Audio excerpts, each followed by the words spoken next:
दोस्तों हाल ही में मैंने सनन तुनशी कर्स ऑफ एल्प्स नाम की एक स्विस हॉरर मिस्ट्री फिल्म देखी है जो कि सन 2010 में रिलीज हुई थी। इस फिल्म को माइकल स्टीनो ने डायरेक्ट किया है और ये एक एल्पाइन फेबल यानी स्टोरी के ऊपर बेस्ड है। सनन तुनशी को IMDb पे मिले हैं 6.5 स्टार्स आउट ऑफ 10 और रॉटन टोमेटोज पे इट्स 56% फ्रेश। तो आज के इस वीडियो में हम और आप मिलकर इस फिल्म की कहानी को ब्रीफली जानते हुए इस फिल्म के एंडिंग, उससे रिलेटेड कुछ थियरीज और फिल्म से जुड़ी कुछ छोटी मोटी बातों पर चर्चा करेंगे। So now with that said, let's roll the intro.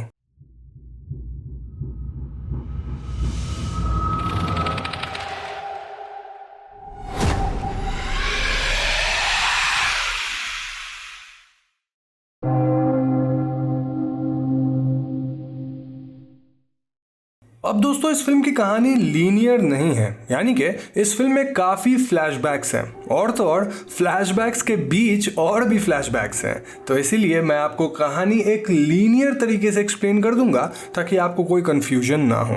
अब मूवी की शुरुआत प्रेजेंट डे के स्विस एल्प्स यानी माउंटेन्स में होती है, जहां एक बच्ची और उसकी माँ मशरूम्स पिक कर रहे थे और बच्ची की माँ बीबी उसे अच्छे और पॉइजनस मशरूम्स के बारे में बताती है। बीबी की बेटी एक दूसरे जगह मशरूम्स उठाने जाती है जहां उसे एक अनजान लड़का दिखता है जो कि मिरर की मदद से बच्ची को अच्छे मशरूम्स के लोकेशन बताता है, लेकिन वहां बच्ची को ह्यूमन स्केलेटन मिलता है और वो चिल्लाती है।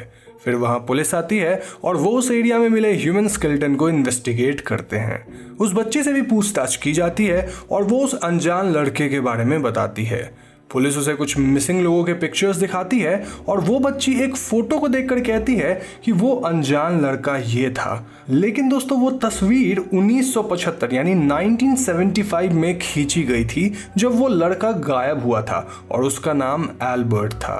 पुलिस घोस्ट वगैरह पे विश्वास नहीं करती थी, पर यहाँ बीबी उन्हें एक कहानी बताती है जो 1975 में हुई थी और तब भी एक पुलिस वाला था जो घोस्ट्स वगैरह पे बिलीव नहीं करता था। यहाँ मूवी फ्लैशबैक में जाती है और हमें 1975 के स्विस एल्प्स में घटी एक घटना देखने को मिलती है। तो ये कहानी इन रियलिटी अराउंड 1949 शुरू हुई जब उस गांव के प्रीस्ट ने एक खूबसूरत जिप्सी लड़की को सेक्सुअली एक्सप्लॉइट किया था और क्योंकि अगर ये बात बाहर निकलती तो उस प्रीस्ट की बदनामी होती, तो उसने उस लड़की को बंद करके सबसे छुपा कर रखा जहां उसने एक बच्ची को जन्म दिया। लेकिन फिर वो लड़की प्रीस्ट के चंगुल से भाग निकलती है पर उसकी बच्ची वही उस प्रीस्ट के पास रह जाती है। वो लड़की अब पहाड़ों में जाकर शेफर्ड्स के बीच आसरा लेती है और वहां के कुछ इंसिडेंट के रिपोर्टिंग के दौरान एक न्यूज़ क्लिप में वो लड़की और 3 बूढ़े शेफर्ड्स की पिक्चर न्यूज़पेपर में आती है। और दोस्तों इसी पिक्चर को देखकर गांव के प्रीस्ट को उस लड़की का ठिकाना मिलता है और ये बात तकरीबन 1950 की है। फिर वो प्रीस्ट वहां पहुंचता है और वो शेफर्ड्स के हट को शेफर्ड्स के साथ ही जला देता है ताकि कोई भी विटनेस ना रहे। इतना ही नहीं, प्रीस्ट उस लड़की के पीछे जाता है और वो लड़की भागकर एक क्लिफ से नीचे गिर जाती है जिससे उसकी मौत हो जाती है। लेकिन प्रीस्ट को कभी उस लड़की की लाश नहीं मिलती क्योंकि उस लड़की की बॉडी पत्थरों के बीच फंस जाती है, जो कि ऑलमोस्ट 30 साल बाद पुलिस को मिलती है जब वो बीबी और उसकी बच्ची से पूछताछ कर रहे होते हैं। अब उस प्रीस्ट ने अपनी बेटी को 25 साल तक चर्च के बेसमेंट में कैद करके रखा था जहां चर्च में काम करने वाला एक बंदा उस बच्ची को खाना वगैरह देता था। इतना ही नहीं, उस बच्ची को बचपन से ही एक क्रॉस दिखाकर डराया जाता था और वो एकदम अकेली रहती थी जिसकी वजह से उसे किसी लैंग्वेज में बोलना भी नहीं आता था। उसके पास बस एक ही साथी था और वो था उसका स्ट्रॉ डॉल। लेकिन 25 साल बाद 1975 में वो बच्ची जो अब बड़ी हो गई थी वो बेसमेंट से भाग निकलती है और जाते वक्त वो उस खाना देने वाले चर्च के आदमी को सीढ़ियों से धक्का दे देती है जिससे उस आदमी की गर्दन टूट जाती है और वो आदमी मारा जाता है। वो लड़की एक मंक का रोप पहनकर बाहर जाती है और चर्च में जब प्रीस्ट को उस आदमी की लाश मिलती है तो वो उसे सुसाइड दिखाने के लिए आदमी की लाश को रस्सी से लटका देता है।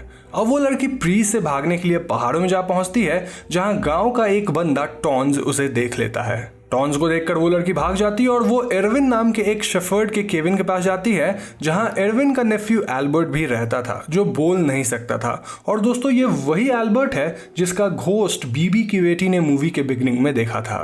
एरविन और एल्बर्ट के साथ मार्टिन नाम का एक बंदा भी था जो शहर से आया था। और उस रात जब वो लड़की उनके केबिन के पास जाती है तो वो तीनों शराब के नशे में धुत थे और उन्होंने स्ट्रॉ से एक डॉल एल्बर्ट के द्वारा बनवाई थी। और ये डॉल एक एल्पाइन फेबल यानी कहानी से इंस्पायर्ड थी जिसका नाम है सिननतुनशे। असल में कहानी में कहा जाता है कि एक जमाने में पहाड़ों में कुछ शेफर्ड्स थे और अपने अकेलापन से जूझने के लिए वो स्ट्रॉज और रैग से एक लाइफ साइज डॉल बनाते हैं जिसके साथ वो बात करते, खाते और कभी कभी उस डॉल को मारते भी थे। लेकिन डेविल ने उस डॉल में जान फूंक दी और एक दिन वो डॉल जिंदा हो गई। शेफर्ड्स और हर्ड्समैन उस लड़की को सेक्सुअली भी एक्सप्लॉइट करते थे और फाइनली बदला लेने के लिए वो लड़की यानी सिननतुनशी उन्हें मार के उनके स्किन से डॉल्स बना लेती है। खैर, प्रीस्ट की बेटी रात को उनके केबिन में घुसती है और वो एल्बर्ट के द्वारा बनाए डॉल के कपड़े पहन लेती है। अगली सुबह जब एरविन, एल्बर्ट और मार्टिन से देखते हैं तो वो चौंक जाते हैं। एरविन और एल्बर्ट तो ये मान लेते हैं कि वो सिननतुनशी है, पर मार्टिन को इस बात पर यकीन नहीं होता। अब उस लड़की को बेसमेंट में कैद रहने के कारण सोसाइटी के बिहेवियर्स वगैरह के बारे में कुछ पता नहीं था और इस बात का फायदा उठाकर एरविन उसे सेक्सुअली एक्सप्लॉइट करता है। बाद में मार्टिन उस लड़की को गांव वापस ले जाने की कोशिश करता है, पर वो लड़की तो वहां जाना ही नहीं चाहती थी क्योंकि वहां प्रीस्ट रहता था। इतना ही नहीं, मार्टिन भी गांव जाने से हिचकिचाता है क्योंकि असल में उसने जेलसी के कारण अपनी गर्लफ्रेंड को मार दिया था और इसी वजह से वो वांटेड लिस्ट में था। जब वो लड़की गांव जाना नहीं चाहती तो फॉरेस्ट में मार्टिन भी उस लड़की को सेक्सुअली एक्सप्लॉइट करता है। उस रात एरविन, मार्टिन और एल्बर्ट फिर से शराब पीते हैं और एरविन और मार्टिन फिर से उस लड़की को सेक्सुअली एक्सप्लॉइट करते हैं। वो लड़की मार्टिन के हाथ को काट लेती है जिससे मार्टिन को ब्लड पॉइजनिंग हो जाती है। और तो और सुबह वो लड़की बदला लेने के लिए एरविन के सारे गोट्स को मार के स्किन कर देती है। ये देखकर एरविन गुस्सा होता है और वो उस लड़की को सच में सिननतुनशी मानकर उसे मारने निकल पड़ता है, पर मार्टिन को वो लड़की छुपी हुई मिलती है और वो उसे अपने बिहेवियर के लिए माफी मांगकर एरविन से छुपा देता है।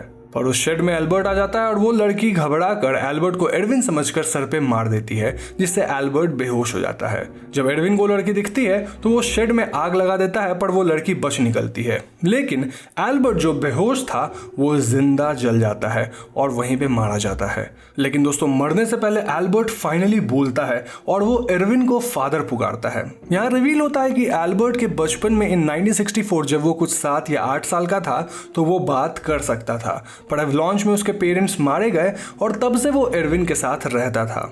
इतना ही नहीं, यहाँ पता चलता है कि एरविन ने सालों पहले एक लड़की को सेक्सुअली एक्सप्लॉइट किया था जिसने एरविन के भाई से शादी कर ली और एल्बर्ट असल में एरविन का ही बेटा था।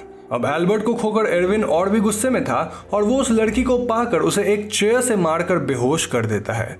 एरविन उसे बांध देता है और मारने की कोशिश करता है। एरविन उस पर पहले क्रॉस का इस्तेमाल करता है जिससे वो लड़की डर जाती है क्योंकि प्रीस्ट भी उसे क्रॉस दिखाकर डराया करता था। और फिर एरविन स्क्रू ड्राइवर से उसे मारने निकलता है, पर तब वहां मार्टिन आ जाता है जो ब्लड पॉइजनिंग से वीक हो चुका था।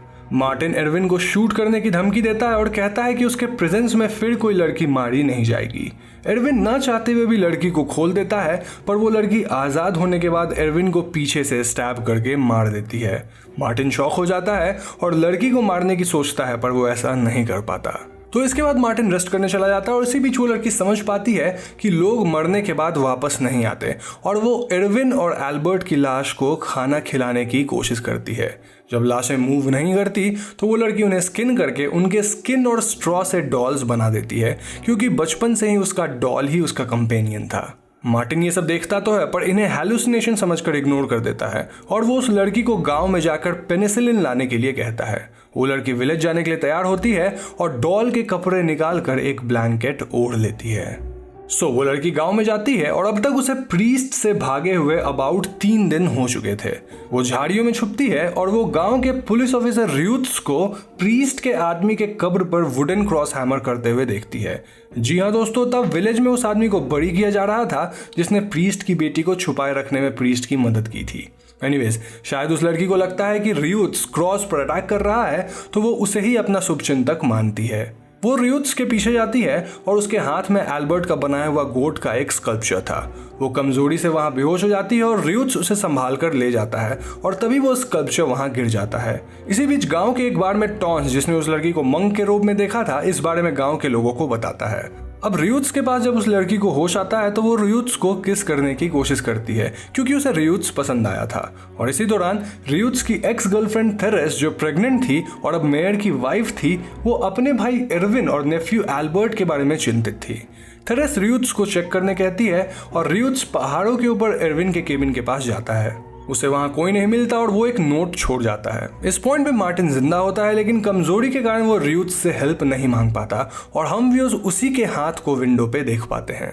अब उस लड़की को गांव में देखकर उसका फादर यानी प्रीस्ट उसे बार बार मारने की कोशिश करता है और उसे डेविल बताकर पूरे गांव को उस लड़की के अगेंस्ट कर देता है, लेकिन रियूट्स प्रीस्ट की बात नहीं मानता और वो उस लड़की को इन्वेस्टिगेट करता है। उसे इन्वेस्टिगेशन के दौरान वही न्यूज़ क्लिप मिलता है जिसमें उस लड़की की माँ उन सिफर्ड्स के साथ थी और डिटेल्स के लिए रियूट्स उस केस के ऑफिसर के पास जाता है जो रिटायर हो चुके थे। न्यूज़ क्लिप की तस्वीर देखकर रियूट्स शॉक हो जाता है क्योंकि उस लड़की की शक्ल उसकी माँ से हूबहू मिलती थी, पर तब रियूट्स को ये पता नहीं था कि वो उसकी माँ थी। इस पॉइंट पे रियूट्स को डाउट होने लगता है कि कहीं सच में वो लड़की ईविल तो नहीं, क्योंकि न्यूज़ रिपोर्ट से उसे पता चला था कि 1950 में सेफर्ड्स तो मारे गए थे पर वो लड़की का कुछ पता नहीं चला था। और जैसा कि मैंने कहा कि वो औरत क्लिफ से तो गिर गई थी पर उसकी लाश पत्थरों के बीच फंस गई थी और किसी को नहीं मिली। अपने इन्वेस्टिगेशन के दौरान रियूट्स उस लड़की को मेयर के यहाँ छोड़ता है और थेरेस उस लड़की को खाना देने की कोशिश करती है, पर ब्रेड पर क्रॉस का सिंबल देखकर वो लड़की घबरा जाती है और थेरेस पर अटैक कर देती है, जिससे थेरेस का बच्चा गिर जाता है। गांव वाले उसे ढूंढने लगते हैं और जब रियूट्स को वो लड़की मिलती है तो वो उसे छुपाने की कोशिश करता है, पर कुछ विलेजर्स रियूट्स की गाड़ी को एम्ब्यूस करके रियूट्स को मारते हैं, पर वो लड़की भागने में सक्सेसफुल हो जाती है। वो लड़की वापस माउंटेन्स पे चली जाती है और इसी बीच मार्टिन की भी केबिन में मौत हो जाती है। उस लड़की को मार्टिन की लाश मिलती है और वो उसके लाश को भी स्किन करके उसके स्किन से और स्ट्रॉ से डॉल बना लेती है। दूसरी तरफ रियूट्स अपनी इन्वेस्टिगेशन जारी रखता है और वो प्रीस्ट की बातों को जानने के लिए चर्च में जाता है, पर उसे वहां बेसमेंट मिलता है और उसे उस लड़की का कमरा इत्यादि मिलता है। रियूट्स सब समझ चुका था कि प्रीस्ट लड़की को मारना क्यों चाहता था और वो प्रीस्ट को कन्फ्रंट करता है, लेकिन प्रीस्ट कन्फेस नहीं करता और रियूट्स उसे जेल में डाल देता है। प्रीस्ट अब भी कहता है कि वो लड़की इविल है, पर इसी बीच बीबी, जो तब छोटी सी बच्ची थी, वो रियूट्स के पास आकर बताती है कि उसने उस लड़की को पहाड़ों पर देखा है। रियूट्स लड़की को ढूंढने माउंटेन पे जाता है और उसे केबिन में वो मिल भी जाती है। वो दोनों एक दूसरे को देखकर खुश होते हैं और वो लड़की रियूट्स को खाना वगैरह खिलाती है। रियूट्स को जब यूटेंसिल्स चाहिए होता है तो वो लड़की उसे स्क्रू ड्राइवर देती है। इतना ही नहीं, वो रियूट्स को उसके फ्रेंड एल्बर्ट से मिलवाने ले जाती है और यहाँ रियूट्स देखता है कि बान में एरविन, एल्बर्ट और मार्टिन की स्किन से डॉल्स बने हुए हैं। रियूट्स शॉक हो जाता है और उल्टी करने लगता है, जिसके बाद वो उस लड़की पर अटैक करने की कोशिश करता है। इस पॉइंट पे वो लड़की डर कर कंफ्यूज हो जाती है और इसी कारण वो भागती है और रियूट्स उसके पीछे जाता है, लेकिन वो लड़की क्लिफ से नीचे गिर जाती है just like her mother in 1950। रियूट्स उसकी बॉडी ढूंढता है और उसे 3 स्किन ग्लासें मिलती हैं जो कि एरविन, एल्बर्ट और मार्टिन के थे। रियूट्स थोड़ा और आगे जाता है और शायद उसे उस लड़की की भी लाश मिलती है, पर यह हमें स्क्रीन पर दिखाया नहीं जाता। रियूट्स ये सब देखकर बहुत इफेक्ट होता है और रिस्पॉन्सिबल भी फील करता है और इसी कारण से वो खुद की जान ले लेता है। अब तकरीबन 30 साल बाद प्रेजेंट डे में यह कहानी बीबी पुलिस को बताती है और फोरेंसिक टेस्ट से पता चलता है कि वो पहला स्केलेटन जो बीबी की बेटी को मिला था वो एल्बर्ट का था। पुलिस को प्रीस्ट के द्वारा एक्सप्लॉइट की गई औरत का स्केलेटन भी पत्थरों में फंसा दिखता है और एंड क्रेडिट्स में हम एल्बर्ट के घोस्ट को क्लिप्स पर देख पाते हैं। मूवी यहीं पर खत्म हो जाती है। तो दोस्तों ये थी सनन तुंची मूवी की कहानी, और अगर आपने गौर किया होगा तो मैं इस फिल्म की कहानी सुनाते वक्त ही आपको स्टोरीज, फेबल्स और इस फिल्म से रिलेटेड ढेर सारी थ्योरीज बता रखी है। ऐसा मैंने इसलिए किया ताकि आपको इस फिल्म की पूरी नैरेटिव एक लीनियर तरीके से ढंग से समझ आ जाए। अब जैसा मैंने वीडियो में कहा ही था कि ये एक एल्पाइन फेबल से इंस्पायर्ड है, जिसकी कहानी मैंने आपको ऑलरेडी बता दी है। इसमें कुछ सुपरनैचुरल एलिमेंट्स यूज करके एक मिस्ट्री थ्रिलर बनाया गया है, लेकिन मूवी में दिखाई गई लड़की सच में सनन तुंची नहीं है। वो एक लड़की थी जो अब्यूज थी और सेक्सुअली एक्सप्लॉइटेड थी, और तो और सोसाइटी से अलग रहने के कारण उसे सोसाइटी के कन्वेंशंस के बारे में कुछ पता नहीं था। उसे जीवन और मृत्यु तक का कॉन्सेप्ट मालूम नहीं था। अब इस मूवी में सनन तुंशी की कहानी को यूज करके एक फेमिनिस्ट रिविजनिस्ट कहानी बनाई जा सकती थी, पर इस मूवी में उस लड़की को कोई एजेंसी ही नहीं मिलती, यहाँ तक कि उसे कोई नाम भी नहीं दिया जाता है। इस मूवी में हम देख सकते हैं कि कैसे सोसाइटी में औरतों पर अत्याचार होता है, जो कि उस लड़की और उसकी माँ के साथ भी हुआ था, यहाँ तक कि एल्बर्ट की माँ के साथ और मार्टिन की गर्लफ्रेंड के साथ भी। इस फिल्म के कई डायलॉग सोसाइटी के पैट्रियार्की को दिखाते हैं, जो औरतों को सिर्फ प्रॉपर्टी या फिर सामान जैसे समझते हैं। अगर आपने मेरी वीपिंग वुमेन वाली वीडियो देखी है तो आपको पता होगा कि कैसे काफ़ी सारे मिथ्स में हमें औरतों के अब्यूज और एक्सप्लॉयटेशन के बारे में पता चलता है, लेकिन समय के साथ साथ इस बात पे चर्चा कम हो जाती है और हमें ईविल फीमेल कैरेक्टर्स देखने मिलते हैं, और सनन तुंशी की कहानी भी कुछ हद तक ऐसी ही है। तो दोस्तों, ये थी मेरी कुछ ऑब्जर्वेशंस ऑन दिस मूवी, और मुझे पूरी उम्मीद है कि आपको ये वीडियो इंटरेस्टिंग लगी होगी। अब अगर वीडियो पसंद आए तो उसे लाइक और शेयर जरूर करें, और अगर आप ऐसे ही वीडियोज़ को मिस करना नहीं चाहते तो हमारे चैनल हॉन्टिंग ट्यूब को सब्सक्राइब करके बेल आइकॉन को जरूर दबा दीजिएगा, क्योंकि हम अपने चैनल पर ऐसे वीडियोज़ लाते रहते हैं। पीस।